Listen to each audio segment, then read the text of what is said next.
Hello and welcome to What's Going On, the only news show on YouTube that is fully CGI. I got lots of great stories today, so let's not waste any time and just get into them. First up is a story coming out of Michigan, where a 6-year-old boy was shot in the arm by his neighbor, this man, for leaving his bike in the guy's front yard.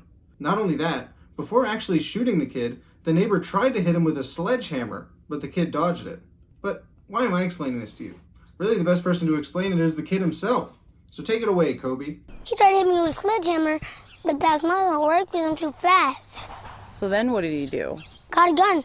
Dodge this. Boom! Shot me right here. Luckily, Kobe is totally fine, but doctors say if the bullet was even 1 inch to the right, he could have been killed. So I hope that teaches him. You can't be leaving your bike in people's yards. Next up, it was revealed last week that a new Indiana Jones movie is in production. That's right, Harrison Ford will be shoving his 78-year-old ass into the iconic costume once again.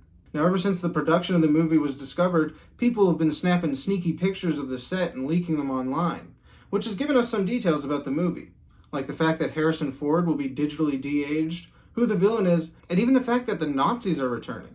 Oh, but just in the movie. Not in real life, I know. I thought the same thing. When I first heard that, I was like, what? They're coming back? But it's not in real life, just in the movie.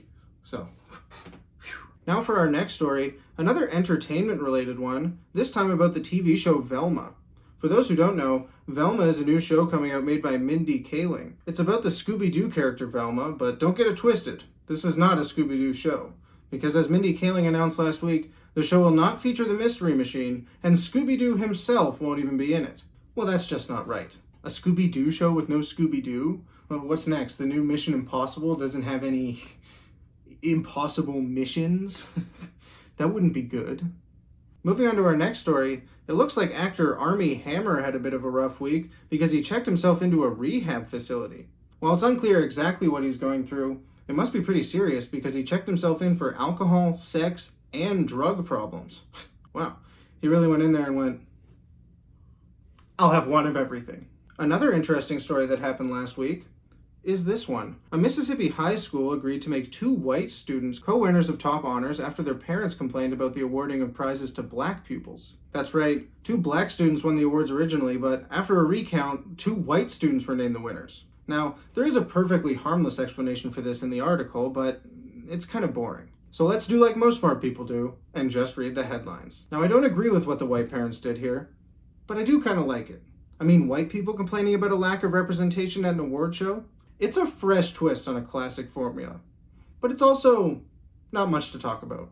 So let's move on to our next story, which is this 99-million-year-old snail who was fossilized in amber while giving birth. God, that is so sad. Who would do that to a poor defenseless snail? Just walk up and fossilize it in amber while it's giving birth? I would never let that happen. If I was around back then, man, we wouldn't have any fossils. Now it's time for our next story, and wouldn't you know it, it's the last story of the day. Last week, in Toronto, Canada, what's known as the World Naked Bike Ride was celebrated. This is an event where people ride their bikes through the city naked to protest cars and fossil fuels while promoting body positivity. It's been happening in cities around the world since 2004, and last Sunday it happened in Toronto. Hundreds of Torontonians joined in, riding their bikes through the city completely naked. And get this, some of the people who joined, they were ladies. They were naked. Naked ladies. Well, that's the end of the last story of the day, so it's the end of the show. I got nothing else for you. Thanks for watching. Subscribe, and oh my god, the neighbor left his bike in my yard again.